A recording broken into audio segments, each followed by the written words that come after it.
I'm certain that during all these days you have found very interesting topics to follow, whether it was the presentations, keynotes, workshops, some other sessions. And for the last keynote, I have asked my dear colleagues, Mark Nichols from Open University Polytechnic of New Zealand and Antonio Teixeira from Open University Alberta, to do something a little bit different, not just giving the speech, but to engage in a dialogue and to talk about the phrase, the buzzwords which are very present at the moment about digital transformation, about emergency remote teaching, about new normal. So all these words which we are using quite often for the last year and a half. And before I gave them the word to start with their plenary, let me just briefly introduce them to you. So Mark Nichols is Executive Director of Learning Design and Development at the Open Polytechnic of New Zealand since 2019. He was Director of Technology Enhanced Learning at the Open University UK and Executive Director of Open Polytechnic of New Zealand from 2010 to 2016. So he is just moving across the New Zealand and UK back and forth. So maybe in the next few years, we will see you again in the UK. He has valuable experience in executive management, professional team leadership, change management, organizational design, and research. Mark holds a PhD in distance education from University of Otago, New Zealand. He's author of more than 29 publications in e-pedagogy, and he has recently published the book Transforming Universities with Digital Distance Education, the Future of Formal Learning. And Antonio Teixeira is Eden Senior Fellow and former Eden President. He's Professor of Education and Distance Learning at Universitate Aberta, Portugal. He's at the University of Alberta, professor with tenure since 1991. He is a member of Department of Education and Distance Learning, which he headed from 2016 to 2020. He's also a researcher at the University of Lisbon Center of Philosophy and collaborates with the University of Roma Tre, as well as the Distance and E-Learning Lab at Universidade de Alberta. He was visiting scholar at the Korean National Open University as well. From 2006 to 2009, he was Prorector for Innovation in Distance Learning at Universidade de Alberta. And in this capacity, he conceived the strategy and managed the university's successful and speedy transition process from the print-based distance learning institutions to the fully online one. He was also responsible for design and initial implementation of the University Research Lab on the Distance Education and the University Open Access Scientific Repository. He has numerous of papers, books, and everything else. I could read for a whole hour your CV, Antonio, so I shortened it. I'm sorry. But as I already said, he's a former Eden president. Before he was vice president from 2010 to 2013, and before that, director of 2008 to 2016. He is currently serving as a member of the Council of Eden Fellows. He was also director at IPSTP, International Board of Standards for Training, Performance, and Instruction, and is currently their scholar. So definitely the people with very hard and very good background in education, in the topics which are very important to us today. And now I would like you guys to have your start the show, as we can say, give your introductory speeches, and then start with dialogue between you. So please, who is going to be the first one? Mark will start. Okay, Mark, so you can start. Because he's late in the day.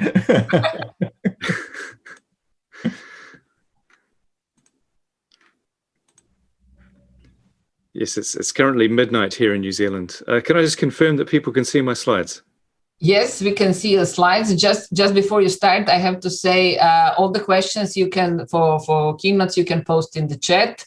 Definitely, I'm certain there will be a number of questions, but so that people know that they can ask them. So, Mark, please, floor is yours.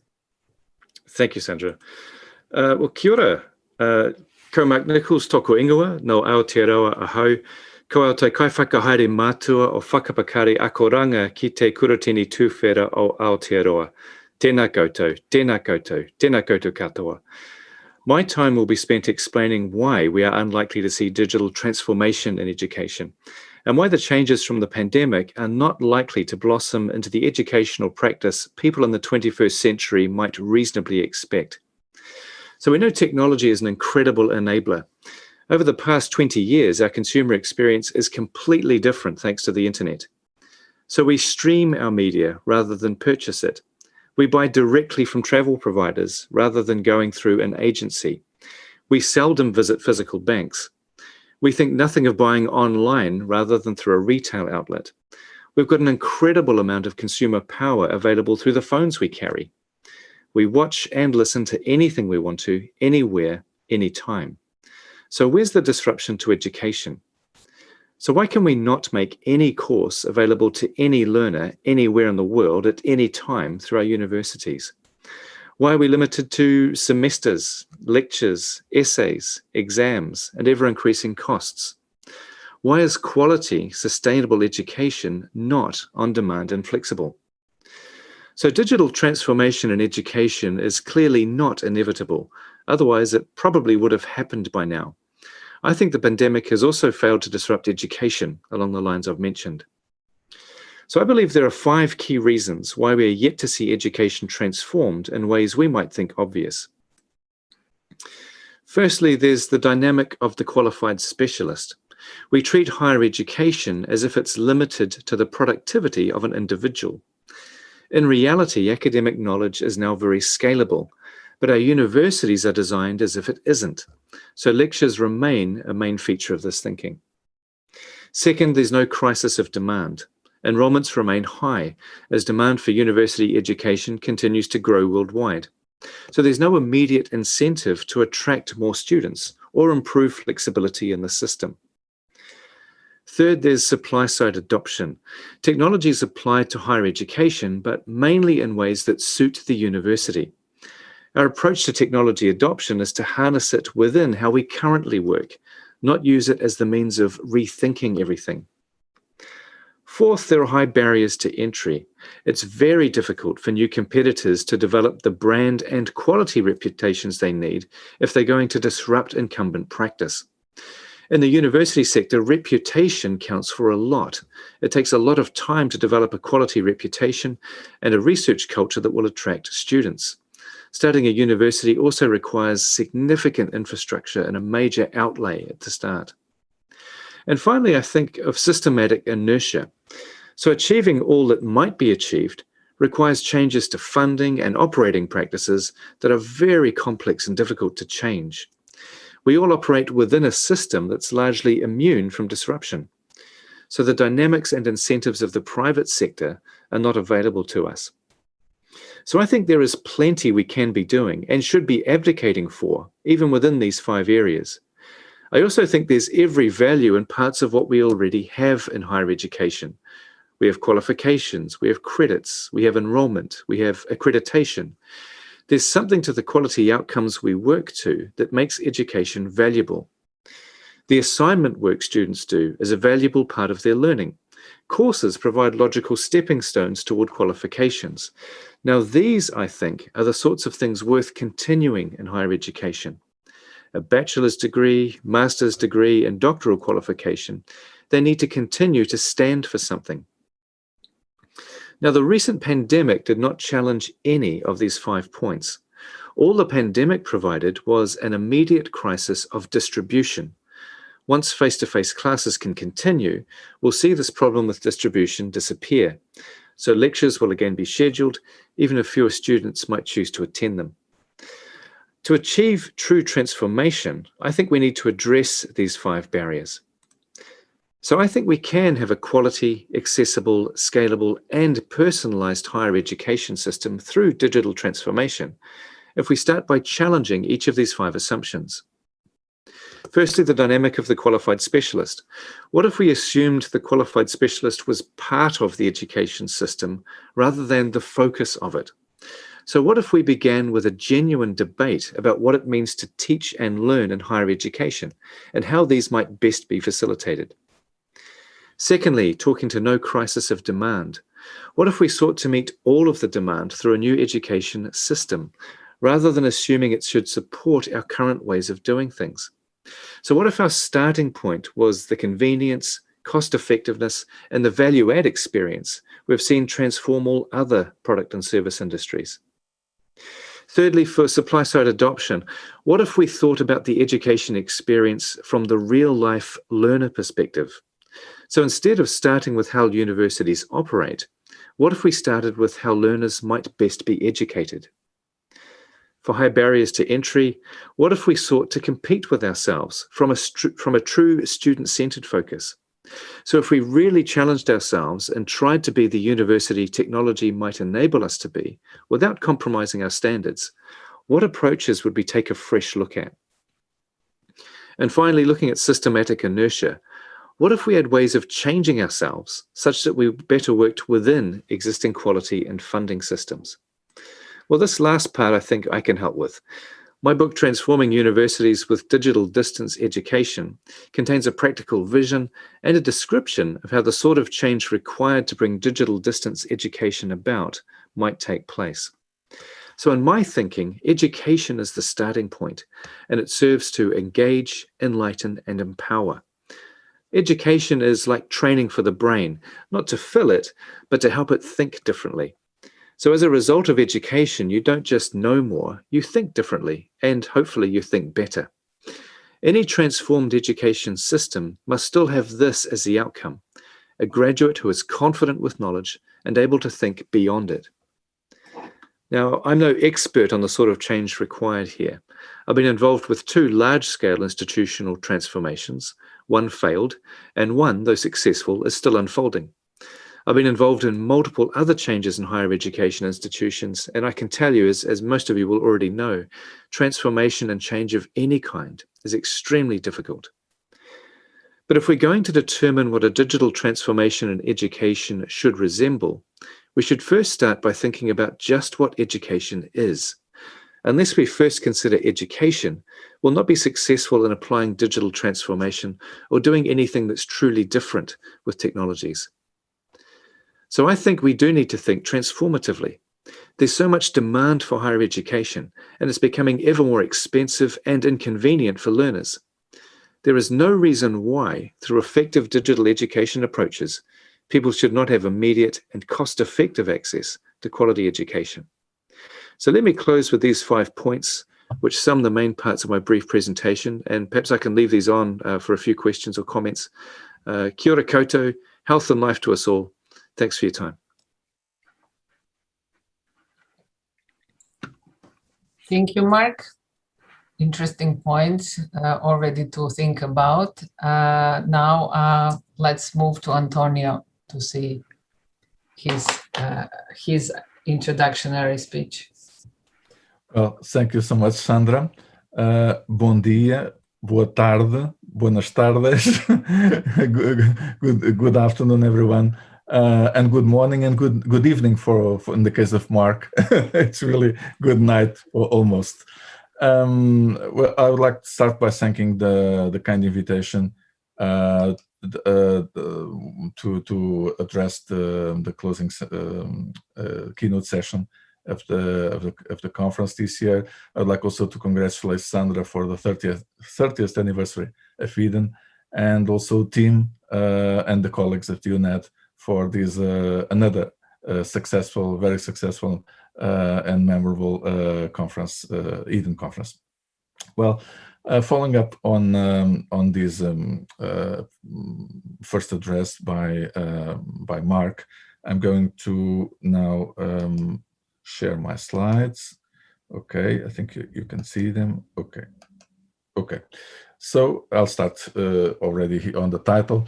The title that I've chosen for this brief presentation is reflecting on the digital transformation in higher education. So much more than a transition. This was the title that we've selected for this keynote. This shared keynote is also an experiment that we're conducting, and basically I would start by addressing the topic from the point of view of what is really happening at this moment. So after the pandemic, now what? And we have already, and this is the interesting quote from Karen Wetzel from EDUCAUSE, we can already see some evidences that digital transformation is being embraced by the field. As she said, institutions that hadn't been considering digital transformation to any significant measure are now faced with shifting in that direction out of necessity. As we look toward a very uncertain future, we are already seeing evidence that institutions are prioritizing efforts that bring the greatest value and most tangible results in a deep and coordinated fashion. And in this way, she concludes, they are in effect embracing digital transformation, intentionally or not, as a matter of survival. And I think this is the first point that I would like to make. Of course, obviously, when just I and Mark talk about digital transformation, we should clearly understand this. This is the result of a pathway. This is the result of a road that is being crossed. In this sense, there are different phases, and the famous 3Ds are clearly important in how we can assess the status of art of this process. So there is a first phase in which is called digitization, which is basically the process of changing from analog to digital format. There is the process of digitalization, in which the processes are already re-engineered in a way, and then there is the digital transformation, in which there is not only an optimization, but there is a transformation of the operations, of how the directions are strategically taken, what is the value proposition, and so it's a more cultural approach. And so it is in this line that my point is that we are already starting a process of digital transformation in many higher education institutions across the world. So we can look at the field and already see that regarding the first phase, most higher education institutions are already digitized. From learning materials to administrative documents, everything is produced in digital format these days. Of course, there are still some variations according to region, but when talking about regions as Europe, this is more or less mainstream. Also, many of the manual and paper-based processes have been automated, and this has also been the result of this accelerated change due to the pandemic. In this sense, also, most higher education institutions have engaged in the process of digitalization, in the sense that they are using digital technologies and data not simply as a way of moving activities online, but also generating integrated digital environments where information is at the core. Of course, COVID-19 and the massive experience of emergency remote teaching and learning has expanded and accelerated dramatically this trend across the field, in my view. But I also see that the shortcomings of this experience have also led or are leading stakeholders, and I here include, of course, from policy makers, from policy decision makers to institutional leadership, to teachers, to students, to communities, families and communities. Most of them are realizing the need to conduct a deeper cultural change. And in this sense, this is the realization that is also inspiring this move towards digital transformation. In the case of Europe, in particular, there is also the element of policy. And here, European policy is playing a critical role also in supporting this strategy. And it's not just a supporting in terms of directives, broad directives, but also it's also producing tools that are valuable.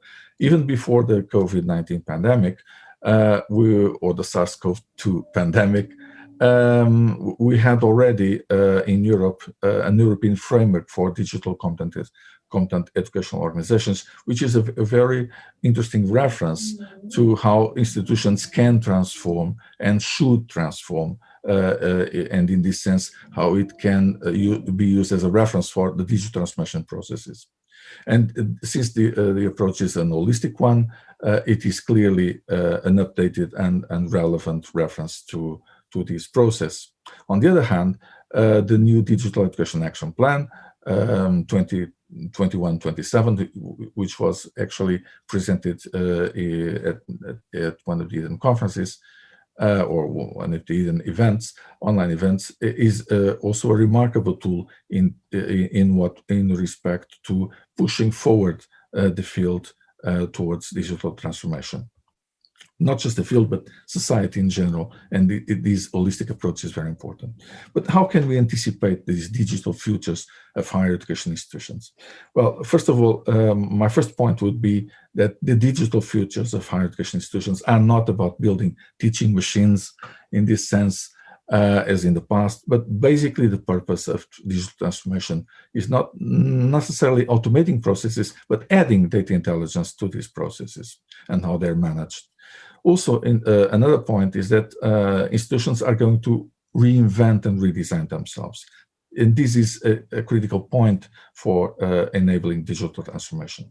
They will unbundle and rebundle services. They will specialize in only certain of their current functions. They will share resources openly in collaborative networks. They will reorganize not only the way they operate, but also the way they work and their organizational culture. And in this sense as well, trying to rethink their mission values in a framework of exploring digital possibilities. Also, they will evolve to a hybrid format. And I think this is a very important aspect that we've learned from the pandemic. It's not either a fully online or face-to-face, this the old duality. It's not even a blended format. Is, as we've seen in the pandemic, much more diverse, complex, and flexible learning scenarios in which all of the different possibilities are used to design very specific learning scenarios in this sense. So this hybrid format is much more complex, much more rich than a traditional blended approach as we've traditionally learned to apply it. Also, they will further enrich the living experience of learners. And the digital transformation is an enabler of this process. Students will have increased participation in designing, assessing their own learning experience, which themselves will also become more open, authentic, flexible, differentiated, and personalized. The institutions will also change the way they assess and certificate learning achievement. This is also a critical point, and I will not get into details, but basically we'll be moving from traditional diplomas to new open formats as micro-credentials and others. But at the same time, as teachers will continue to change their role, they will also remain a critical element for the sustainability and the quality of higher education institutions. I strongly believe that machines will interact with teachers and students. They will assume some of the current learning support tasks, but the pivotal element will remain the human element. Well, this is a good example of what is already happening in non-formal learning institutions as museums. These devices are used in a very interactive way, and people interact with the machines in a very simple way and very natural way. But this is not replacing the human element as we know. What can prevent us from getting there? Well, first of all, the lack of integrated policies and holistic institutional strategies. The lack of public investment on infrastructure and resources, as we've seen during the pandemic. Also, the possibility of forgetting that the decisive element is always the human. And so digital transformation has to have at the core also a move to open and digital scholarship or building of these elements. Also, an increased divide between research and innovation and educational practices. There is a clear danger that this experience of emerging remote teaching and learning may lead to a disregard of what is research-based expertise. And this is a critical element that should be advocated by institutions or organizations as Eden. Also, another danger is the sole focus on technology or methodology as a drivers for digital transformation. If any, it's ethics and safety should be also taken as co-drivers in this transformation, especially when we're talking about artificial intelligence and its introduction to teaching and learning processes. Also, another danger is the lack of openness and networking. This is clear. We are not alone, and will not be alone in the future. If anything, we'll be ever more part of networks, and institutions, higher education institutions, will also dissolve in a way as part of these new smart cities knowledge ecosystems. And also, as Mark has pointed out, the importance of traditional and systematic inertia as a possible danger. Just to finalize, as Mark also mentioned, the case for digital open and distance education. He made the case for digital distance education and also at open. Looking at this more fluid and also hybrid landscape, what is the role of specialized distance education institutions or specialized digital universities? Well, they are not obsolete, and I'm talking specifically about the traditional open universities, but they have to differentiate in this emerging new landscape. There's still a lack of higher education provision for groups at risk, as we've seen during the pandemic. Also, the pandemic has also proven the high level of inequity of digital higher education access and participation. This can only be addressed by specialized institutions as well, open universities.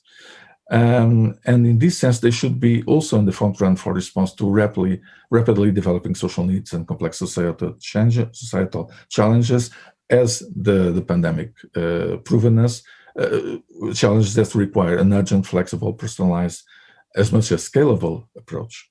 Finally, distance education, higher education institutions or specialized ones need to implement more innovative organizational models that are highly responsive to environmental change, and that's holistic and organic. And I believe that the final goal for digital transformation of higher education institutions will be also, or be very much to make them more responsive to change, to the environmental, the change in the environment, and also very much more adaptable to this change. And thank you very much. And I will now stop sharing and give back the word to you, Sandra. Thank you. Thank you for a very interesting and provoking introduction. And now I hope you can engage in conversation, or do you need me to facilitate? So please let me know. Well, I mean, I can start in a sense. Well, I can start with one question for both of you, and then you can continue. So it was interesting to see all the obstacles, possible obstacles, why digital transformation did not start or is not happening in spite of pandemic. On the other side, it was good to see what can be the benefits and what are the needed steps to be taken. In your perspective, do you think the digital transformation is crucial for education to remain as such? You know, can we have education without digital transformation? And why is it needed that we move and that we evolve, that we expand, and that we transform education process. So maybe Mark, you can start first. Yeah, thanks, Sandra. I think in response to your question, can we continue education without transformation? I think that is the case now. I think we're yet to see a true digital transformation in higher education. When we consider how other parts of our lives have changed, how other industries, other sectors are completely different now, compared to what they were 20 years ago, you don't see a similar shift having taken place in higher education. I think that the reasons why we would do this, there's every possibility for us to improve the accessibility to education, the scalability of education, also the personalization of education through technology. And we're yet to really express how that might work in the higher education system. And some of it, I think, is because our universities and ways of working are just too ingrained. They're just too firmly entrenched. It's very difficult as an individual academic to be truly innovative in your practice because you might find yourself working against the university you're a part of. So there's some very complex issues here that restrict us from being truly transformative, from being truly disruptive, truly accessible for education for our learners. Well, picking up on Mark's point, I would diverge on possibly a more optimistic note. When I say that it is already happening, it's clear for me that two important factors must be taken into consideration. First of all, change takes time. And so you can change the technology, you can change methods quite easily and much rapidly, but changing people's minds, changing people's ways of judgment, their culture of work, of living, that takes much more time. And so transformation is only sustainable in the long term, when you complete this third element as well. So that's why when we, even in a traditional setting, when we're talking about transforming an institution, we have to also establish different stages of transformation, which are connected or linked to the different layers of this transformation within the organization structure. In this sense, I think that we are already seeing some elements of this change, but of course, not all the change is happening, and it's happening at the same time. And so my perspective is not entirely different from Mark's. What I see here is a differentiated process, a more complex one, and Mark is looking at a broader perspective regarding the total completion of this change process.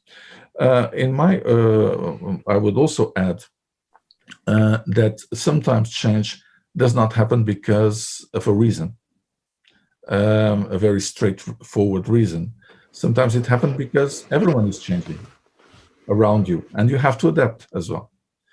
And in that perspective, I would also restrain from comparing directly, as Mark is doing, the education sector with other sectors that were subject to digital transformation, because it's a different environment. If you look at higher education institutions in particular, there have been studies from from many sociologists that have proven that the more stable, more conservative institutions in our society are universities. And I'm not saying this in a bad way. They are conceived to be stable, and that is why they are so conservative in this sense. So changing universities is not as easy as changing a business. And I do not see universities as typically a business. There is also business involved, but they are not typically a business. And so in that sense, I would also say that the pandemic was a driver. I agree with Mark that mostly what was at stake was distribution. But on the other hand, there was such a high impact experience of change in the way people actually practiced education, teaching and learning, that this has generated also some kind of internal reaction that is leading many of these actors to start questioning their own practice. So, and as we know from educational theory, this is a stepping stone for transformation, to have people reflecting on their practice. and starting to see, I could do this differently. This could work better. This makes more sense. But in order to have a clear glimpse of that impact, we also need time. It doesn't happen overnight. People need time to think. And that is the time that we haven't awarded them still. But even so, I see, of course, I mean, most of this data is very much empirical. We haven't reflected a lot. There's a lot of literature, but not many reflection on this impact of the pandemic. But I do see that it has not only driven in a way a change in the modes of distribution, but it has also set new perspectives on what is education all about and how should we conduct it. Well, I don't know if you agree with me, Bart. Yeah, I do, yeah. We have really good questions in the chat. So maybe to take away from you, I will start with the one which was asked by Alfredo at the beginning, about teacher preparedness for teaching in this way. But also to think about, you can remember that we had the teacher-centered model of teaching and learning. And we said, okay, we do not want this model anymore. We now want to shift to students. We want student-centered model and everything is about student. But in the end, now we are concluding that without teachers, there's no good education and that teachers need to be prepared. They have to be innovative, as you, Mark, already said. We want actually to be them the superheroes, who has all the possible skills and competencies to provide our students for the future. So what do you think? Why did we not prepared our teachers for new ways of teaching? So why do they lack some skills and competencies needed to have? Well, I'll start. Okay, Antonio, you start. Initially, Alfredo's question was initially directed at me, and yes. I'll give the floor to Mark then. I have been talking for so long about this point that possibly I just it didn't award it now the importance that it has. Of course, teachers, we have been putting students at center, and this is all right. I mean, it's still all right. But of course, teachers, as it has been proven during the pandemic, have a critical role. Still have a critical role. Someone in the chat talked about the importance of resilience. Well, if any, teachers have proven the importance of resilience and how it is fundamental to the sustainability of the education process and the education systems as well. However, we should look at this from two perspectives. First of all, about digital competencies. There's a need, and the EU New Action Plan is very rightly identifying this need. We need to reinforce digital, not just on the digital capacity, but the level of digital competencies of our population. We now have a digital citizenship that has to be, in this sense, which people have to be educated for. And so this is not just a problem of teachers, it's a problem of society. Our students are not digital competent as well. This is something that has been clear during the pandemic. So we need to train teachers. I mean, first of all, we need to educate teachers in developing their digital competencies, clearly, but also regarding teacher training, which was more clearly the point that Alfredo wanted to make. I think that what this crisis has also proven is the inadequacy of the teacher models, the teacher training models that have been used. They are completely obsolete if they are not putting teachers in an authentic context. So most of the people, of the teachers have been trained, the ones that have received this training, have been trained in face-to-face contexts. They were not prepared to interact in an online environment. They were not even prepared to use digital tools because they never used them in the proficient way. And they, besides that, they were not also aware of simple things as the importance of silence in online communication, the impact of lurkers, things that for us are so obvious. For most of our colleagues, it were not, because they were never experienced such a process. They didn't have the experience of being first online learners before being online teachers, and without that, it doesn't work. So I would respond to Alfredo, saying that I fully agree on the critical importance of teacher training, but on using a new model, a new approach that is digitally based. And in this sense, I would also, share here something that is a concern of mine and has been shared also in other forums, which is teacher training as a whole needs to change.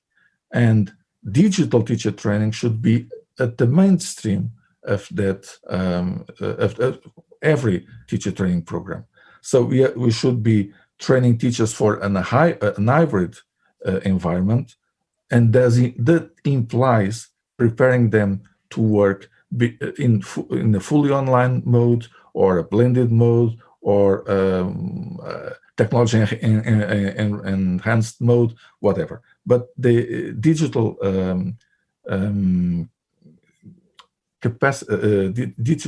digital teacher training, in this sense, should be at the very center.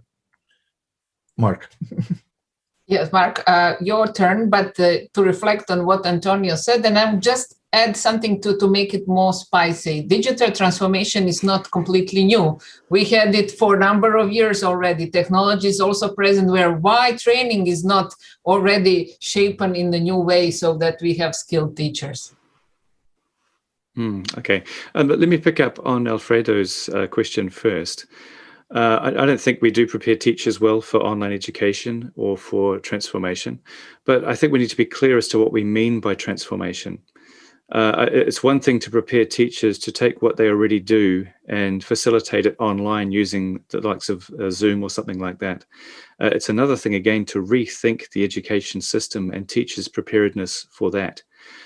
Just to give you an example, at Open Polytechnic, we are moving towards what we call 365, which will enable any student to start any course at any time and also work flexibly at their own pace.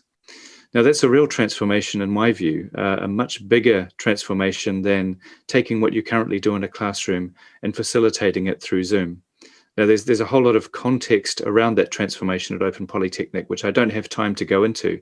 But I think one thing we could do to prepare teachers for a transformed world is to encourage them to start thinking about their role as part of a team. I'm yet to meet a teacher who's a very good learning designer, a very good researcher, and also a very good authority in their own subject area. I think as we consider transformation and how university education might change, we need to think more about the ecosystem of teaching and the teacher's role in that ecosystem. So I think that's where I would take the question of preparation for teachers. I think it needs to be more than just extending what they do into the online space. I think we need to rethink entirely what it means to educate online, to transform our education systems so that we can be really student-centered. Any course, any time should not be outrageous for us to think about. Other parts of how the world operates already happen that way, and it's very possible to maintain the quality of education that we currently enjoy under 365 environments. So my thinking is a lot more than how we can take what we currently do and digitally transform it.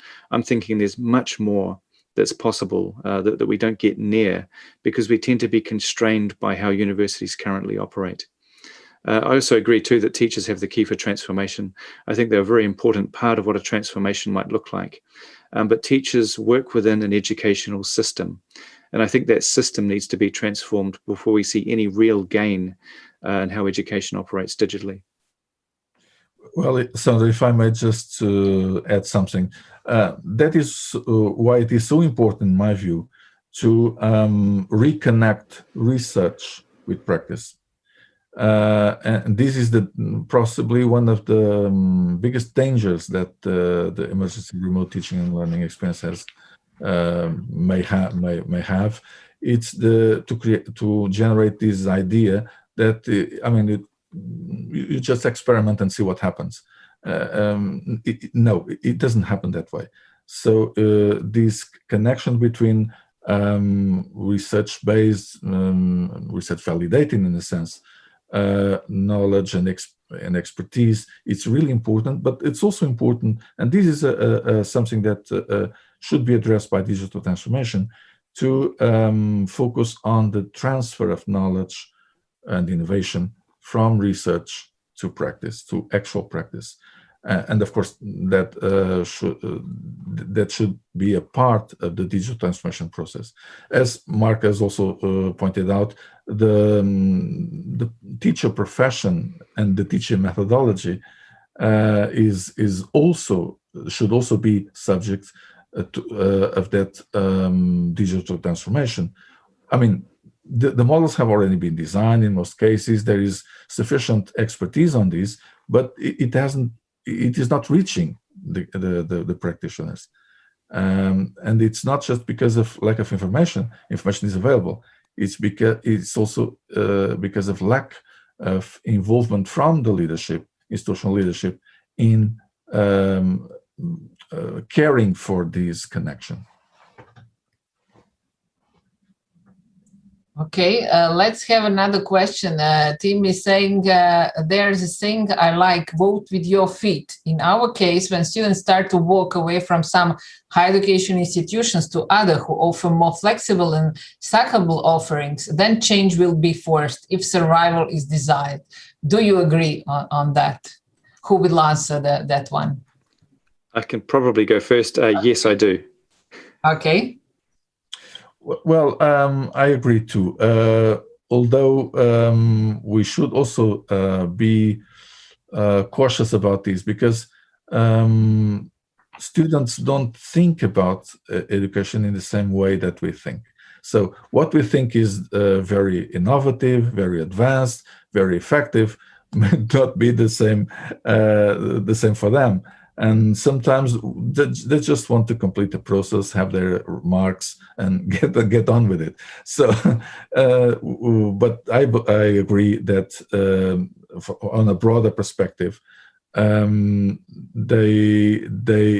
this choice will be fundamental for pushing institutions moving forward regarding digital transformation. But in this sense, I think that the question is a little bit even more even wider, in the sense that higher education institutions are already starting to compete with non-formal education institutions, and so this is a new territory that might speed up this transformation as well. Actually, just to add to my response, I'm assuming that Tim is saying that in the context of existing quality standards and existing outcomes, in terms of a degree is still a degree, a graduate from a master's program is a graduate from a master's program. So no compromise on quality or anything like that. The educational quality should still be the same. Good. The next question is from Denise. She says, which disruptor is on the horizon to change the status quo in the universities? If pandemic didn't make them changes, what else can be on horizon to maybe to start to shift the possible changes? So, Antonio, we would like to start. Okay. I can start on that one. I do think that the next battle will be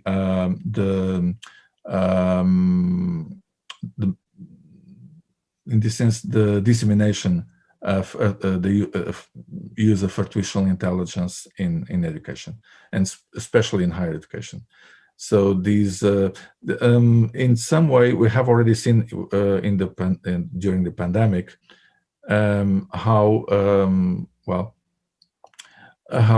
institutions were totally unprepared, and not just institutions, all the stakeholders were unprepared to cope with the amount of data that was generated and how that data was retrieved and will be used or is being used. That it has already been clear that, and not much has been talked about this, but this is probably one of the consequences with the higher impact in our field. I would say that clearly in the next few years, the impact of this disseminated use of high artificial intelligence, I would even say Internet of Things and all of this will clearly be a driver for that change and that transformation. Okay, Mark, you would like to add? Yes, I think there's actually an inevitability toward more flexibility in education. I think learner expectations are only going one way, and that is towards their own convenience. I think eventually the disruptor on the horizon will be just sheer competitiveness and keeping up with the way things change over time. So I think eventually students will come to expect anytime enrollment. I've worked in places where students might have to wait 3 to 4 months before starting the course of their choice. I think in the 21st century, that's going to become less and less acceptable to students where more flexible options are available. So I suspect over time that the disruptor will really prove to be the student expectations. I think how to change the status quo in universities, we are in institutions and in a context where there's significant inertia.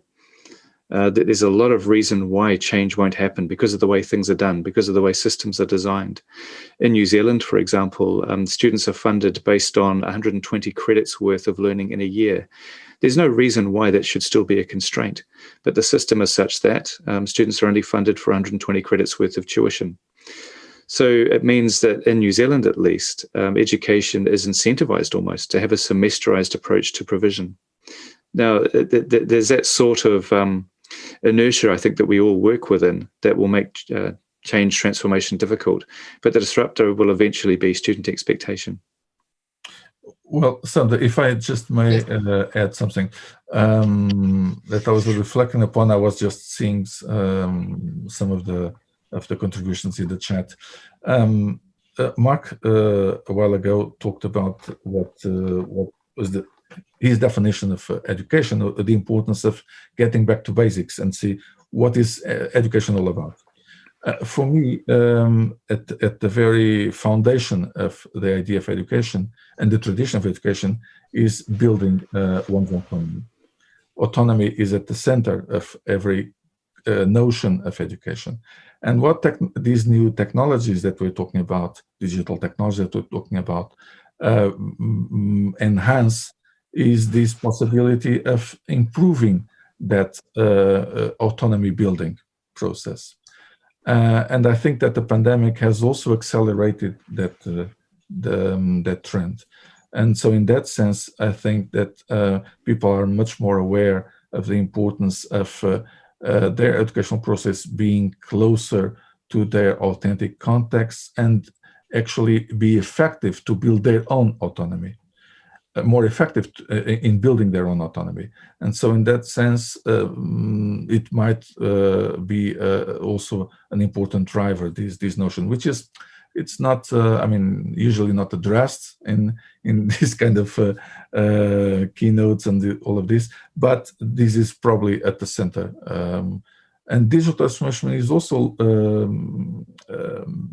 pushing us to reflect again on the foundations of education, on the basics of the process, and what is actually the value proposition, if you want to use a more kind of a different language, a different terminology. So this might also be important. Okay. I'll take the next question. Looking at the digital transformation in education on a global level. Definitely, we see differences in what's going in Europe, in New Zealand, in America, in India. In your perspective, why there are some such diversities that some countries are quite ahead and some are still lagging behind? And does the digital transformation of education is an isolated process within the institution, or the impact of the environment and the culture is very important in that process? So who would like to go first? I can perhaps make some brief comments. Okay. I think every country does have its own education system, its own legislation, its own ways of funding education. So I think in many ways, the sorts of transformation we would expect to see should reflect those incentives. So a lot of behavior of universities and institutions is driven by the conditions that their funders place upon them. So again, my constant message is, are those systems, are those mechanisms in place, are those incentives the right ones in order to encourage us to be transformative in our thinking and practice? And I think in many cases, the answer is probably no, that the systems and funding processes tend to reinforce the current ways of doing things. So I think that'd be my response. Sorry, Sandra, not much more to add there. Okay, Antonio? Well, there are a lot of differences, but there are also similarities, and we have seen them during the pandemic. If you look at how, for instance, national governments conducted during the pandemic, there are much more similarities than differences. And why? Because they were confronted at the same time with more or less a similar challenge for which they were not prepared. And so they clearly started learning from each other. And this is something that has happened at governmental level, at teacher level, all the other levels in the education sector. Even families. I mean, we had parents registering for webinars on how you teach online and things like that, which is really remarkable. A lot of very important, interesting new things happened during the pandemic and because of the pandemic that will reflect positively in how the education sector will evolve. But you address the problem of differences. I think that in Europe there is a clear difference, which is the role of the European Commission. Sometimes it might be a kind of a break to change. Some other times it will be a driver for that change. I'm talking about positive change in a sense, because change can also be negative. I mean, we can change for worse. There's also that possibility. And change is not always positive, even if in the end the process is a good one. So there are always problems, there are also constraints, there are also difficulties, there are also risks. Well, it's not all just a kind of a Cinderella story. Anyway, the European Commission clearly plays a very important role in also assuring that, at least in Europe, most of the national government, how they act, also the national regulations, legislations and regulations, these frameworks that Mark was talking about, funding schemes and all of these are very similar in a sense, are much compatible. And this generates also a larger amount of exchange of experience and also of shared inspiration in a sense. There are the regions in which it doesn't happen in some way. For instance, just a good example, in Latin America, the difference between national governments is much more clear than in Europe. They have very different approaches. Also, reality is much more different and diverse than in Europe. This is an example. We could use other regions of the world as well. So change and these transformation processes will not happen at the same time. They will not happen at the same pace. they will not happen with the same conditions. But as we've seen during the pandemic, everyone will start doing something, not exactly the same, with the same resources, following the same solutions, but they will be sharing a similar route in a sense, or the same route in a sense. So this is also something that we have to take into consideration. This transformation of higher education, namely this digital transformation, may have different models, different facets, according to each region. Mark also pointed out something which, for me, it's very important, which is funding. I mean, in order to change, you need funding. I mean, it facilitates change. It's not an absolute need. You can change even if you're not funded for it. I'm talking about institutional change, but it's much easier and much more quicker to do it with the right funding. And so it involves also national and regional authorities, institutional leadership, the actors in the field, and the practitioners in this sense. So everyone should be, in a way, articulated in their action, integrated in the same strategic move. But there's bound to be change. And I'll give you an example. I mean, for us in Europe, internet access is very much based on the cable infrastructure. In regions as Africa is based on mobile infrastructure, but it's the same.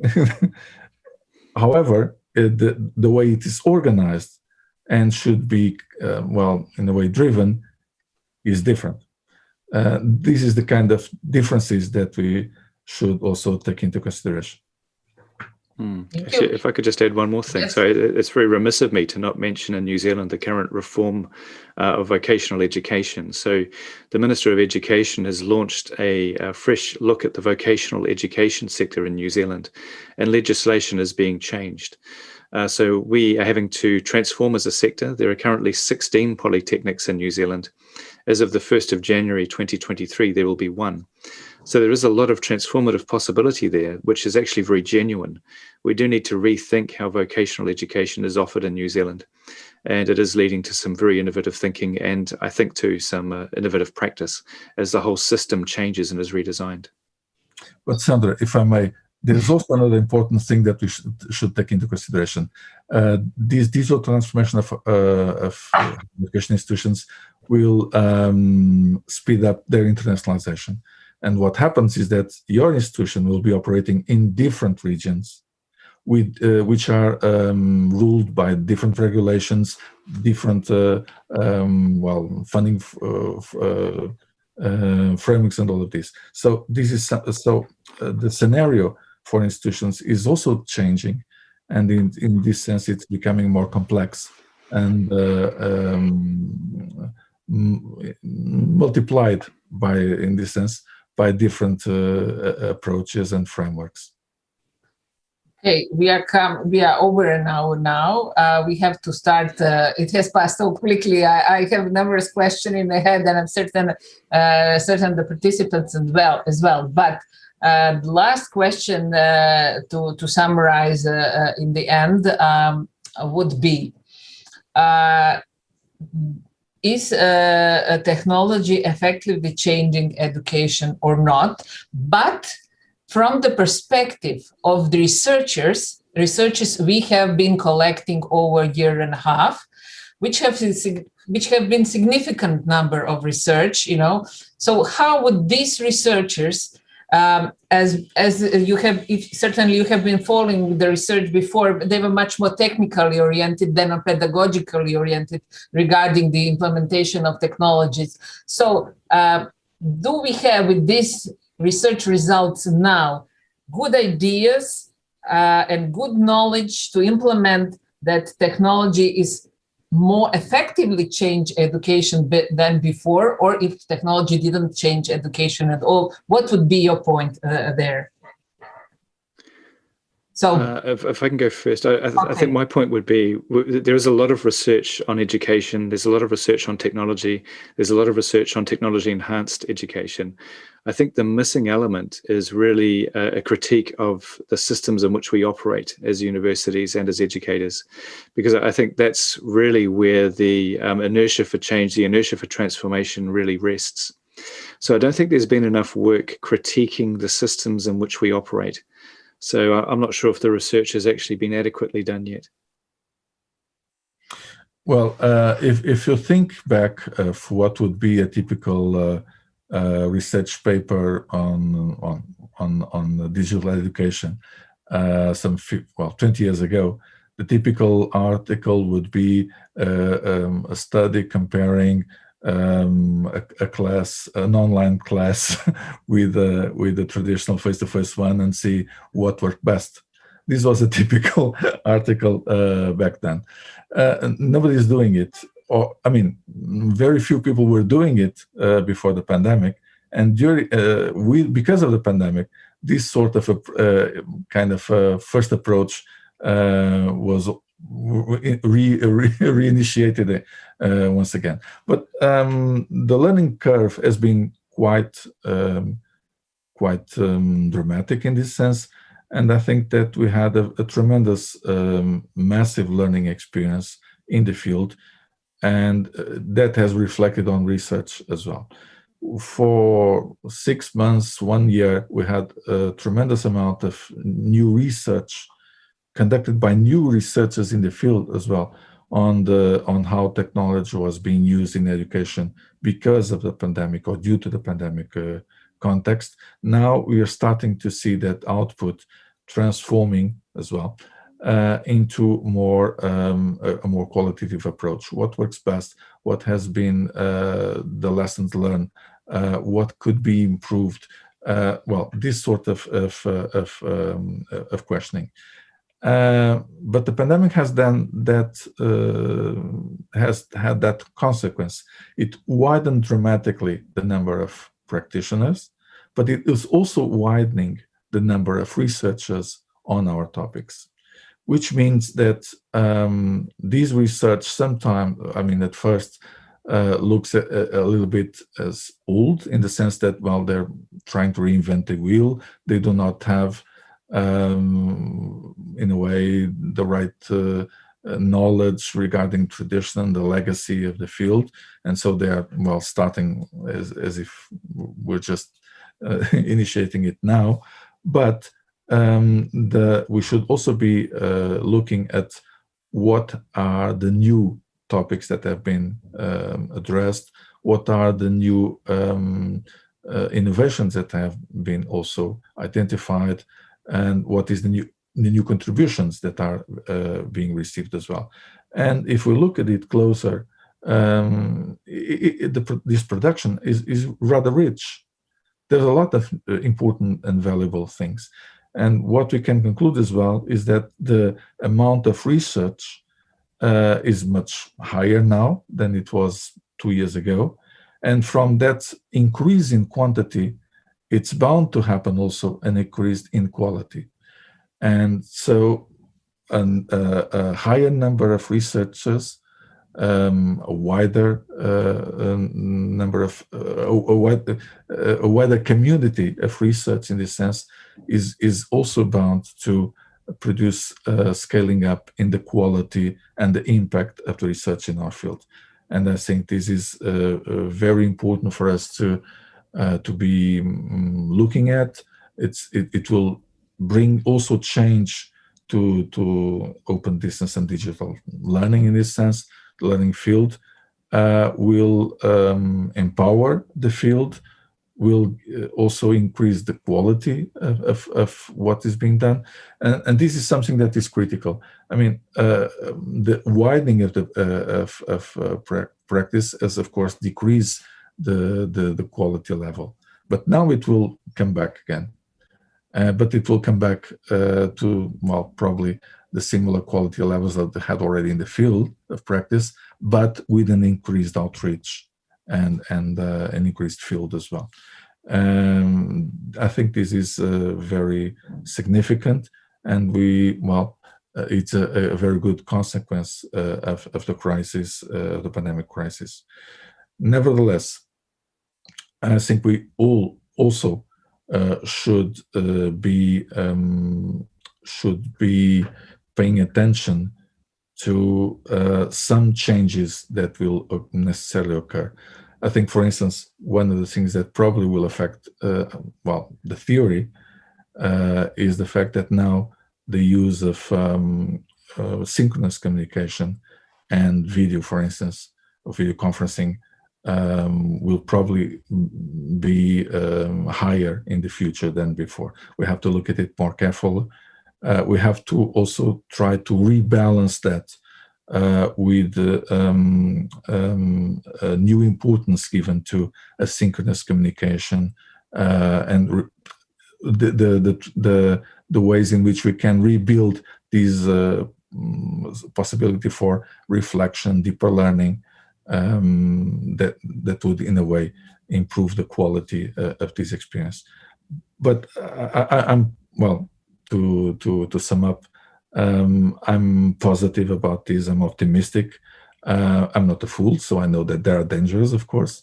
But if looking back at what happened in just over 1.5 years, I think that the impact has been tremendous. We're still recovering from it. We still don't know exactly what happened. We don't have a perfect picture of what this represented to our field, but we can already see, we have already evidences that it changed it dramatically, but as a driving for quantity and quality in this sense. Sorry, thank you. I know that Tim will be angry with me, but I have just one small question, Tim. Can I have 2 more minutes, please? Last, I would like to ask from you, what will be your message? What is the perspective of digital transformation in higher education? So you have 1 minute each, please. So Mark, maybe you can start. Okay, I think we need to think bigger. I think we need to consider again what education might look like if we were able to start again now with what technology is capable of. I'm optimistic too, actually, about how we are using technology at the moment.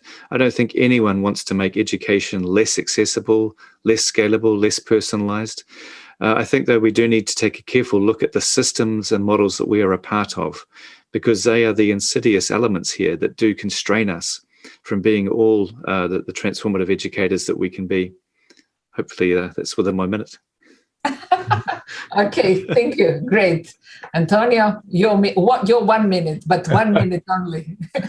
Yes. Well, I think it will, to be very brief, all things considering, I think that the digital transformation of higher education, which was the topic, will improve the quality of higher education, making it more accessible tool, or for a higher number of people.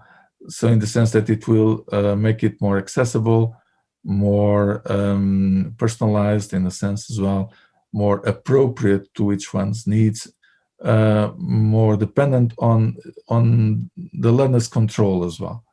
And in that sense, I think summing up, it will enhance the building of autonomy that is at the core of the educational process. Thank you. Thank you, Mark. Thank you, Antonio. Very interesting discussion, very thought-provoking insights and things to think about over what we can do ourselves to make things better. Thank you again for being the keynotes in this Eden session. Over to you, Tim. So please, now you can take your time. I'll step out. Thank you very much, Sandra, and thank you, Antonio. Mark, I think you've really left us with a wonderfully constructive and high end of the conference. Thank you very much. Okay, so I'm going to now pass over to our conference rapporteurs. Covadonga Rodrigo, the chair of the Digital Inclusion Lab at UNED in Spain, and Mark Brown, the director of the National Institute for Digital Learning at DCU in Ireland. And please make yourself comfortable, because I suspect that Mark might have a filibuster prepared for us. Who's going first, Tim? Ladies first, don't you think? I think so. Go over.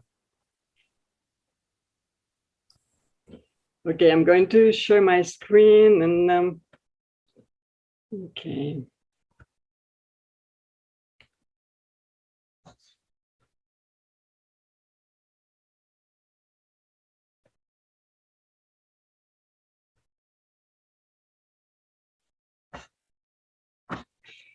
Okay, so I have to admit that at first I was a bit overwhelmed with the great responsibility of this mission. But you know, I try to be as transparent and accurate as possible. But you know, I was just stuck by the fact that I could not duplicate myself, and the Zoom technology didn't allow me to participate in parallel sessions. So anyhow, thanks for the aid of all our colleagues from UNED that were, you know, as acting as technicians in the backwards. And so I started to listen, you know, to as much of your interventions as I could. Just trying, doing my brainstorming, I was confused with the term rapporteur. So I started to do some self-paced online training, like voice imitation, and I started to play with the Google Translator and the different accents, you know, the French accent for the rapporteur and the English version. So, okay, Tim, I think that the French one is much more fashion and nicer. So I will take that. And then for the narrative, I had the chance of listening to Manolo Castro, and then he flipped everything around and on his keynote. So I thought to myself, okay, I just tried to do my best, and I think I have messed everything up. So starting from today's opening session, Ulf, I was there too with you with my espresso. Okay, here there is the cloud of the words that were mentioned by all the participants there, and it was very important, you know, to highlight all the meaning of this sense of community, and also the idea of being the authority for fostering the rest of the stakeholders in this environment. So the sense of legacy, act as incubators for new institutions. So it was very important. And, you know, I think even though it was these mornings, I think it was the first idea that I wanted to share with you, all this opportunity knocks that we listened from this morning. So thinking on the ideas that were brought from different people, Joao highlighted that the pandemic helped us to overcome the prejudices of distance education, and Christian addressed that we are in a strategic moment, and he recalled this hybridism, this possible of developing regulated learning in knowledge networks that I could select like the quote for day one. So there is a high potential, you know, for complementary learning theories. And again, this idea of cooperation of wide range of experts that may produce new combined forms of education was on the floor. Again, the idea of the how these new means or ways, like we've heard about blended before. Now, as Antonio mentioned, we are moving into hybrid and all other kinds of mixtures. So diversity, equity, and inclusion were, you know, very key points in our work. So if we develop it well, online hybrid education could be much more inclusive, and we could address all these three main points. And there is also an important issue on democratization, and the openness and inclusion features for the future are based on the transformative power of open data, as Branka mentioned. And also the consideration of diverse needs that were said by Wiebe, including accessibility aspects and all the backgrounds of all the students that we think that will help to create an online and face-to-face experiences where all the students could feel more valued, safe, and also have a sense of belonging.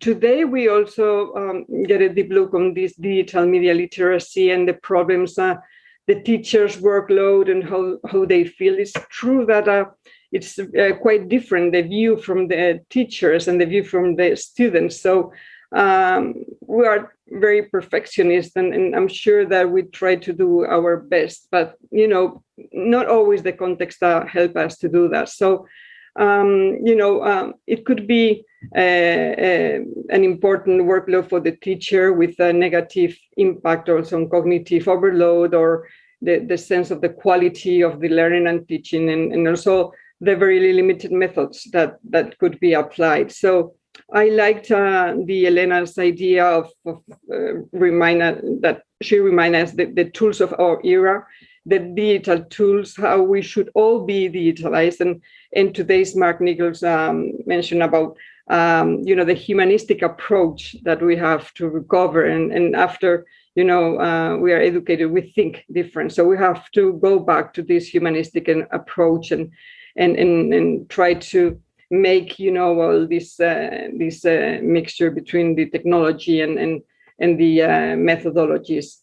So I like the challenge of Diane put the eye on the STEM education and this project-based learning and other methodologies. But there are some issues regarding the quality evaluation and accreditation of these kinds of methods and courses.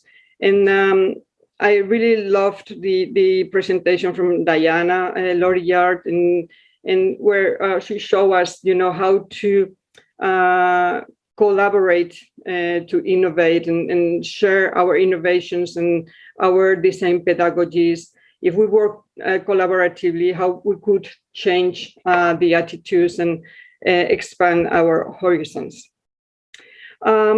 We also had some facts that were rather weird. Thinking on this newly video-based campus. We already knew that the videos should be not too long, but students want us to just look different, no? Rather like a crazy researcher. So I'm sure that I should go to my hairdresser, and for next time and make myself different. So there is an enormous place here, for many things to do. The role of this self-directed learning is also there, and there were also some facts, that struck me, like the way the women or men, how we watch the videos or how we read the texts, and the neuroscientific approaches, for explaining all that. So as today Benoit Donnet said, not all the students want to do this self-directed learning, and some of them, they just follow, task and learning, with task delivery in a very with a very strict agenda. Regarding the assessment, it was an important point in many parallel sessions. It ought to be among one of the most challenging parts of the online education, also during the pandemic.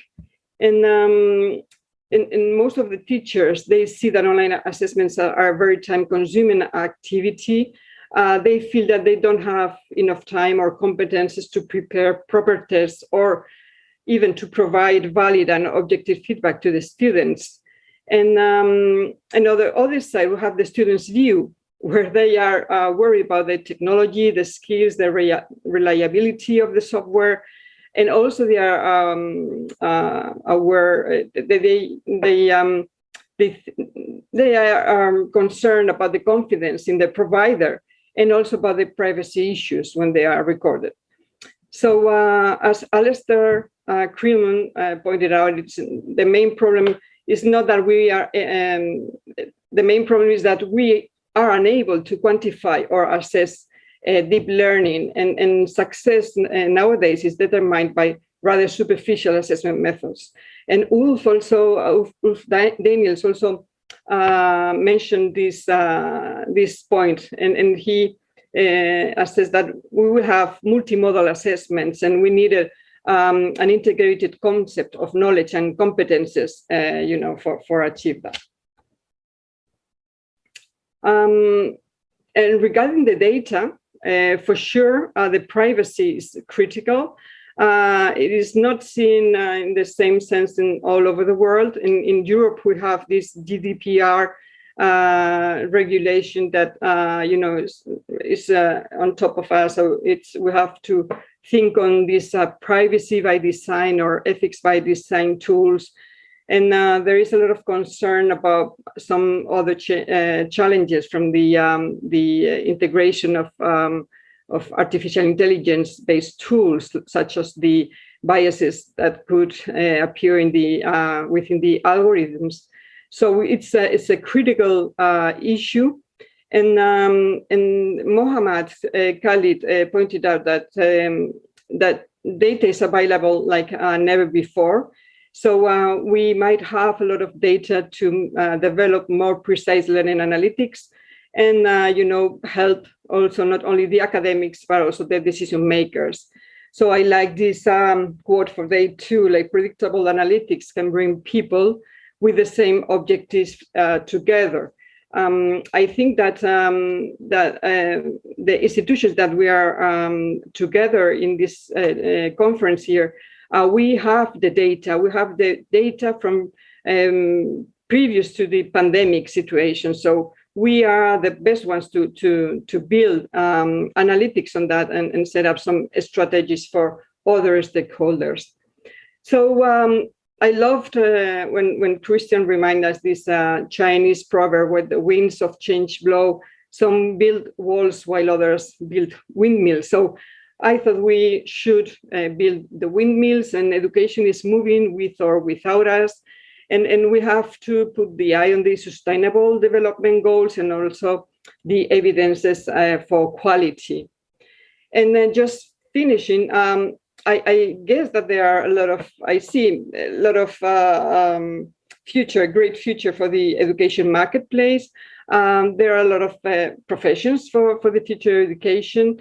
I loved when Manolo Castro issued the teachers are the bus drivers of the education, and then Sandra remarked, okay, but the robots are the content drivers, but the teachers are the drivers of the robots. So I see that there could be other professionals coming in, like regulators or supervisors for the proctoring exams, and there is a lot of work for policymakers.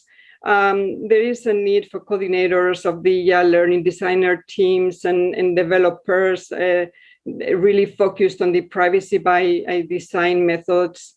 We might need some ethics evaluators or some extra new technicians for developing engaging resources and multimedia and podcasters and so on. And we might need some conductors for the new standards for lab at home, and might also need some blockchain miners for education credentials. And I'm sure that I will apply for a digital twin for next Eden's rapporteur next year. So when you think that we have listened to everything, that we have learned everything, here comes Francesc Pedró and talks us about the yogurt's dilemma. So when thinking about the duration and synchronicity of the current degree programs, there is a need of, to use more agile innovation methods and the consumption rate. And we should stop with the traditional ideas. And as it was mentioned this morning by Irina, today's world requires continuous education lifelong, starting from the very first day of our lives. So to finish, I just make a screen capture of today's stories that were posted in our breakfast.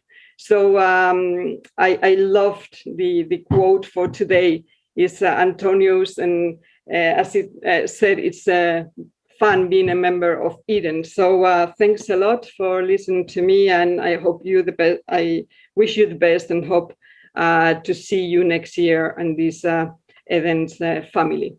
Thank you very much, Cova. That was very interesting, very entertaining, and full of information. Mark? Well, that's a hard act to follow, to be honest. I'll do my best and to complement what we've heard. I'm going to start off just reflecting for a minute that it is 30 years. 1991 was when Eden was formed. Alan gave us an interesting history lesson this morning, very early. And I'm calling these some reflections because it's impossible to get an overview of the entire conference. But what I will say is it's been easier to dab in and out of sessions virtually than it would be if I was doing this physically. So that's one advantage. I want to begin by saying that 1991 is known as being a year that changed the world. And it's the year that Freddie Mercury died of AIDS. And I think, haven't we come a long way in a more inclusive society, at least in many parts of the world? And one would like to think that education has contributed to that. That didn't happen by chance. So an anchoring point to begin with.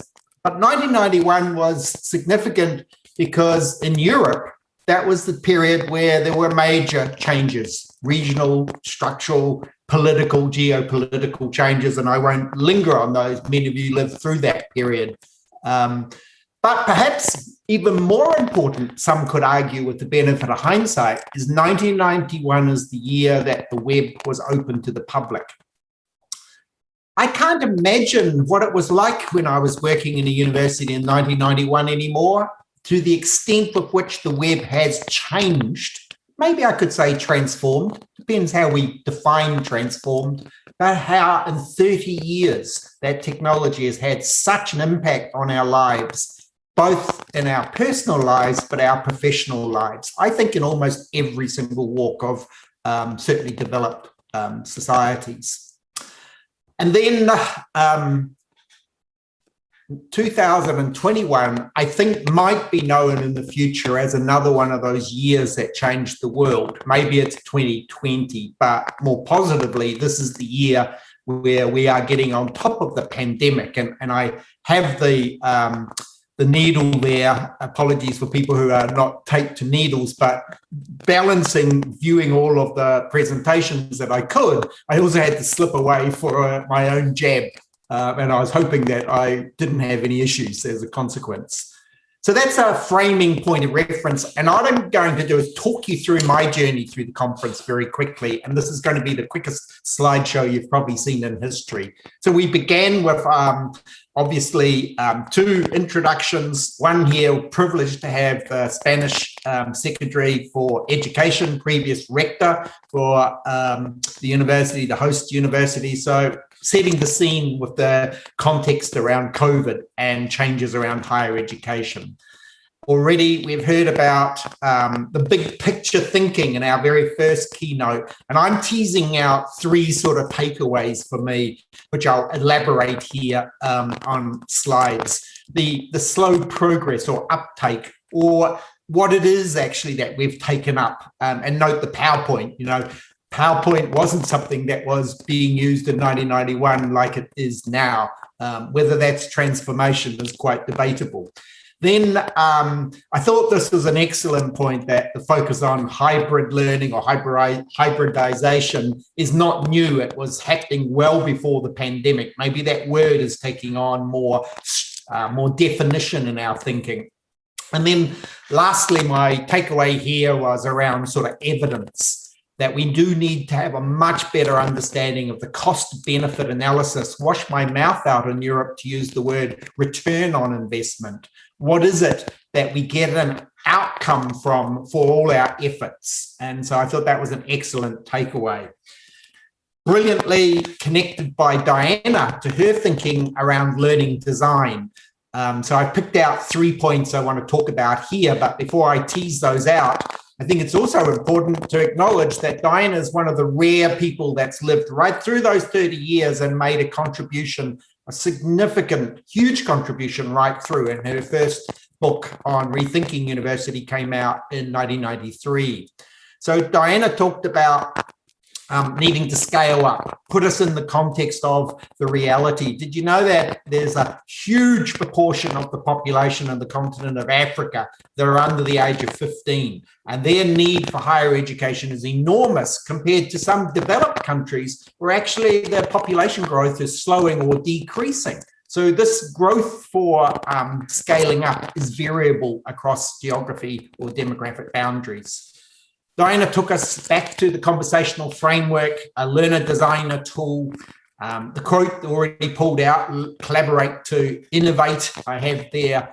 Only question I would have or a challenge for our community is how easily these tools really mesh in the everyday work of teachers. Do we really embed these and integrate them into our work? But really importantly, again, following on the theme of cost and cost-benefit analysis, Diana asked us to think about what the return is on our efforts, because we are all time poor. And then when it came to the breakouts on the first day, I had a challenge, so I went to a couple, but I want to tease out the one in particular, focusing on the student experience, the learner experience. You can see from the word cloud here some of the focus points. And then this one around workload really stood out for me. There's been a similar survey in Ireland showing, this was a very large survey, I think of 12,000 learners worldwide, how much the COVID experience had increased workload, which took me to a slide that wasn't shared by any of the presenters, but I really was triggered to this from Diana's talk, that we need workload calculators for students to calculate the learner experience, not just the time that the teacher spends. So this is an example of a learner calculator. And then I don't think many of us would disagree around the emotional aspects to learning. It's a particular area of interest that we have in the team. I'm careful about talking about the pedagogy of care that's become popularized, because that could easily be framed in a deficit way. And I think promoting autonomy and self-reliance is very important as well. One of the great things I wanted to profile from that session was this podcast series of students talking about their learning experience. So if you haven't come across this, you didn't get the session, great resource. And that's a nice segue then to the second set of plenaries on day one. Ulf really gave us a big picture overview, talking about futures, personas, and skills. What I really enjoyed in his playful keynote was the way that he didn't talk about the future, he took us to the future, and then we looked back, so we were in the future. So I really enjoyed that aspect. And then he gave us these personas. Some of you may remember we began with Florence. I think this is pronounced Niles. And Niles was one who was looking for a lifelong learning experience that was much more personalized. And so Ulf conceptualized the different futures around these 4 quadrants or different types. He then gave us a poll to see which one we would choose. I chose the lifelong learning university, but that personalized university came through. And then he took us into the importance of skills. Now, skills is a theme that's been woven right through the conference, but in the context of skills, he did also talk about, with the so-called transversal future skills, to use his language, of just the challenges of how we assess those and whether they can be assessed in some cases. That took us to the second plenary in the afternoon, where Darcy gave a presentation. I want to tease out language quality and strategy. And I do think language matters here. I appreciate from many of you that we're talking a second language in the sense of English, but the terms really do matter. There's a great paper that I've just put on the slide, just published in the British Journal of Educational Technology, giving a theoretical definition of hybrid learning. These terms are not all the same. And then we talked about quality. I've taken the liberty of putting a spray can there on the side. I sometimes think that word quality is sprayed around a bit like aerosol, fly spray or deodorant. What does it really mean? I'm not sure I can explain what it means, but I know what it is when you experience it. And sometimes it doesn't have to look good to be quality. And then talking about strategy, I think there were some debates in the chat box from time to time about, do you really need a digital learning and teaching strategy, or do you need a strategy for teaching and learning that infuses digital throughout? Because it could be seen as inherently technocentric to focus on the digital.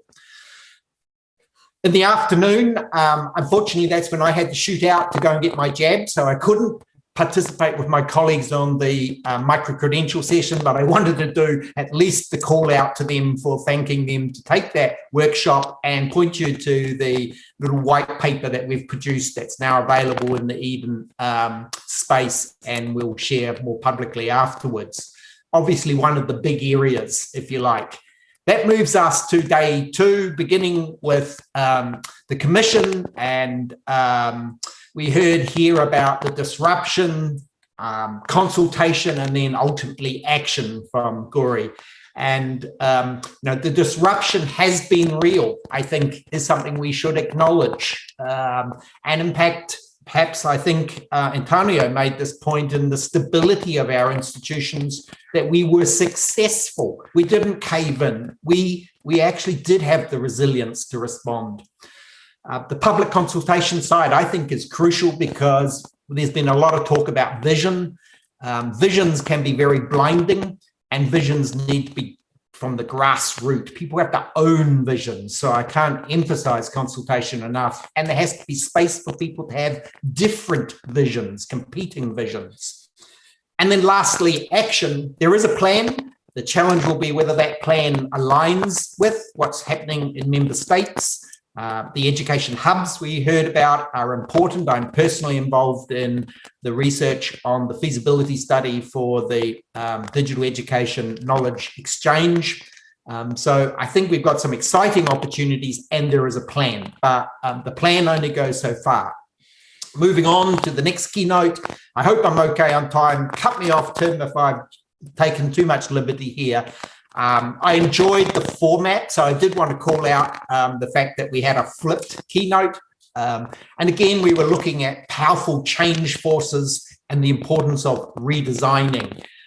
So working backwards in the keynote, I think, was a good model for how we don't always have to follow a formula here. And then a lot of what we're talking about in terms of transformation, rightly or wrongly, is anchored in so-called the fourth industrial revolution. And I do think we have to have a critical lens when we're being told that 65% of jobs of today won't exist in the future, because there is no solid empirical data to support that. But on the other hand, one would not argue that the changing nature of work isn't real. I think it is. And ultimately, the importance of redesign, and my quote for the day there was, the future is hybrid, and the need to rethink and move away from linear ways of thinking. Although that said, I'm giving you a very linear account of the conference. Moving to the afternoon sessions, again, it was a challenge what I could dabble with. I was actually chairing the C1 session. I had a paper in the D1 session that a colleague was presenting. So I tried to dabble, and in the E4 digital education system, Oof and others were doing a workshop on a project that we're involved in. A big call out for my colleague Orna and her colleagues from our institute for this free online book. It's actually being launched, I think, next Tuesday. If you haven't come across this, hopefully Orna can put the link in the chat box. And then I did manage to get a little bit into the workshop on competencies. This is obviously a big theme. And I thought it was interesting about the emphasis on thinking about where are the gaps. What is it that we haven't thought around? And I put in there, taken the sort of the liberty to put a quote from a piece I wrote last year about that if we want more creative, innovative, and imaginative learners, ultimately those are the qualities we need to foster in our teachers. And I don't always see those qualities implicit or explicit in these competence frameworks. And then I wanted to just call out the workshop, partly because it's taking an ecological approach, a whole of ecosystem, and also the survey is open on OERs right now as part of the Encore project. So if you haven't seen that survey, I would encourage you to take a look. Yes, it was an early start for me this morning, especially since I had a webinar that didn't finish until 1:30 last night. The 3 words when our 4 ex-presidents couldn't follow the rules, when they were told to give 1 word or 1 picture, and they bent the rules, but I'm inclined to do that myself. But I took the 3 words: opportunities, communities, and expertise, for summing up the dimensions and qualities that Eden has to offer. Again, a challenge juggling the day job to manage some of the other sessions. I tried to pop in and out from time to time, a bit of a call out for the Digital Culture Project. If you haven't seen this, there are a range of free courses that have been developed through this project, and I'd encourage you to take a look. Diana is taking a lead role. And this particular one stood out in the Synergy presentations. I couldn't share all of them.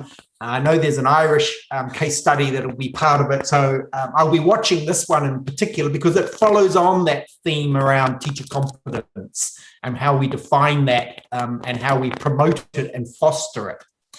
So without any further ado, what I'm going to do is just give you my 3 sort of takeaways, since I've given you 3 from each presenter. Mind hybrid, more of an ecosystem approach. The ecosystem very much focuses for me where that word resilience comes through. If you think of an ecology, actually, backwaters and different habitats that have diversity are what add to resilience, the opportunity for a species to survive, to continue to evolve. But actually things happen quite slowly in an evolutionary ecosystem sense. What I have done with the 3rd one is we heard a lot about lifelong learning, but I called it lifelong learner because I wanted to shift it to the learner. And we heard in this conference, and it's a big takeaway for me from the COVID experience, is much more understanding from the learner's perspective, hearing their voice, what it is and what it means to be a learner. So that's partly why I just shifted that focus a little bit. If you're smart, you will have found that hybrid, ecosystem, and lifelong learning as an acronym make HELL. That wasn't intentional. Some might say we've gone through hell, but we wouldn't want to be heading towards hell, would we not? So I wanted to finish on a positive note to say that hello is in the word hell, and good is in goodbye, and so on and so forth. So hopefully no one takes exception with the acronym of HELL. And my final slide, I think, if I've still got time, is in terms of the Eden community. I like this, whether it's an African proverb or not, someone can correct me at some point. But if you want to go fast, go alone. If you want to go far, go together. And our communities are really, really powerful. And this conference would not be possible without all the people behind the community.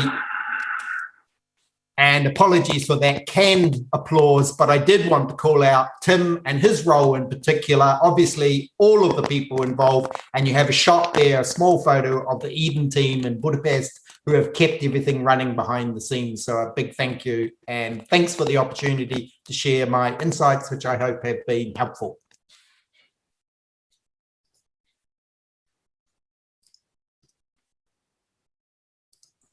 Tim, you have to unmute the mic. Thank you. I had done so, but it had suddenly become muted again. No, I was just saying, literally in this case, not metaphorically, that I was speechless. I think you've done an amazing job, and I really think you've done a fantastic job, and it really shows the amount of time and effort you put into this process. Thank you very much indeed. It really was very good, and I think it reflects what's been a really interesting and fulfilling conference. And just before I pass over to Sandra for the final farewell and closing words, I'd also like to make some my personal thanks here. I mean, firstly, to all of you for actually being here and having participated so much in the conference, to all of our speakers in all the different kinds of sessions, for everyone involved in the PhD symposium, the scientific program committee members for the paper reviews, and also the supporters, moderators, etc. Tuli, Ulrich Benath, and the awards panel. Specific thanks to the technical support from UNED. You guys have been there all hours of the day and the night, and thank you very much indeed. To our two conference rapporteurs, Cora and Mark, and especially to my conference coordinator, Beatriz Serrano. I don't think she slept at all over the last few days, and I hope you're not going to pass me too big a bill for therapy after this conference is over. And I think, as Mark said, I mean, to the Secretariat, I think without whom we really wouldn't have a conference. And my final comment, I think, is that I've got this really strong feeling of deja vu, because this is the second year on a row that I've actually been in the conference session online, sat at home in front of the computer. And I really hope that as the Eden family, next year we can be together face to face and enjoy each other's comments, as well as company, as well as our stimulating academic interchange. So that's all from me. Thank you very much indeed. And over to Sandra now. Thank you, Tim. You all said all the greetings already. As Mark said, we had living hell from all 3-4 days, but we enjoyed it, definitely enjoyed it. Lots of things, very fruitful, creative ideas, thoughts, expertise that has been shown, researchers and research that we have seen. And just let me at the end share the presentation, which was prepared for me by the Secretariat. They're always on help for everything, so I don't want to take credit for this presentation. Just let me summarize briefly. So we are closing one more Eden conference, Eden 2021 Virtual Annual Conference, which was held from June 21st to 24th and was hosted by UNED. Virtually, we were in Madrid, but in reality, sitting in our chairs. With this year, we are celebrating 3 decades of serving modernization in education in Europe, Eden 30th anniversary. You have heard this morning about the beginning when Alan Tate shared the photo and some stories from the past. Definitely, we are organization, we are association looking toward the futures and to all the challenges we will encompass on this way. So I'm certain that the next 30 years is ahead of us with very fruitful and creative perspectives. In the numbers, annual conference, 395 participants from 57 countries, really impressive numbers. We have over 50 papers, 13 workshops, and quite another big number of other sessions and contributions. I think this is really, really good. I wish to thank all our keynote speakers. I have to say that these were really, really good keynotes. All of them, you cannot say one was better than the other, because each of them provided valuable insight and information which we can use in our work and enable us to move forward and make some adaptation in our way we think and work. We had Eden PhD student symposium this year. It was on the first day, and I'm very happy that it was successful. And this is something which is now becoming like a sort of the brand of Eden, where we try to work with PhD students and help them to get the best out of what they are doing by sharing the knowledge and expertise from our experts in PhD Symposium Committee, but also enabling them to collaborate and discuss on the global level. Well, we had a really nice session this morning with the Opportunity Knox, reflecting on the 30 years of Eden and looking ahead. I would say that we gave some very interesting replies and thoughts, and I'm very thankful to Ulf for organizing the shaping this session and finding the good questions for discussion. I'm very happy that we have two new members of Eden Executive Committee, Don Olcott and Willem van Valkenburg, who will join the rest of Executive Committee and continue to work on in Eden in the future. Also, my congratulations to the Eden Senior Fellows this year, to Tim, to Diana, and to Ulf, and also to the new Eden Fellows, Elena, Mayred, Teresa, Giselle, and Daniel. We have this year two rewards for best research paper. One is coming from Croatia, and I'm always have to say I'm so happy that my colleagues from Croatia are in challenging on a European and global level with their research as well, and one from United States. We gave the Young Scholar Grant this year to the colleagues, to the Young Scholars team from Turkey. And we also have the Young Scholar Best Paper Award again to the, okay, but just, there are three grants from the Young Scholar, from Turkey, from Greece, and from Germany. But the Young Scholar Best Paper Award went to the Turkey team. And I wish to thank my dear colleague Tim for surviving all the preparations and conference. And I know that it was sleepless nights and very hard work. So now, Tim, you know how it is. Yes, indeed.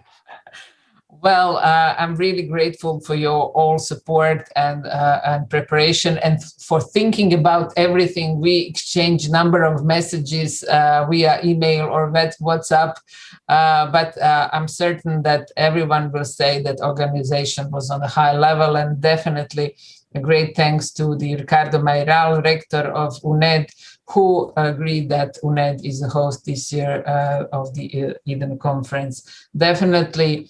My big thank to Beatriz, who made this really great virtual tour of Madrid, enabled us to have the glimpse of Madrid and to feel like that we are there as well. I have to say special thanks to the principal sponsor, the Blackboard and AskMed Solutions. And for the end, I also wish to thank the Secretariat, which was led by Andras Zuc, all colleagues from Secretariat. Big thanks for all support, preparations, and for working whole days to prepare everything what was needed for this conference to be very successful again. And so already some next Eden events. On the 1st July, we have Child Central Asia webinar. On 5th July, we have online together webinar. In the autumn, there is Open Classroom Conference, which is awaits definitely more NAP webinars. And for the November, there's European Online and Distance Learning Week. So we as Eden continue to go and join us as Eden member, be part of Eden community in Eden Digital Learning Europe. I'll start to stop sharing because I cannot see any comments in the chat. Otherwise, yes, and I have to say that the most the nicest mannequin of all the conference was the Ratona in the virtual Madrid tour. We all remembered this nice little dog, so he was special. I hope he will get some treats for being the member of this video. So I wish to thank you all, to participants, to speakers, to the keynotes, to all those engaged and involved in organization of this conference. I can say, and I think that all you will agree that it was very, very successful conference. And now in the end, I got 3 messages that I shouldn't forget, that we need to take the joint picture. So please, if you don't want that I'm on the bad list in the secretariat, please turn on the cameras so that we have some memories for this virtual online Eden conference. And with this picture, I greet you to the next Eden event. So say smile or cheese for the Eden and for our conference.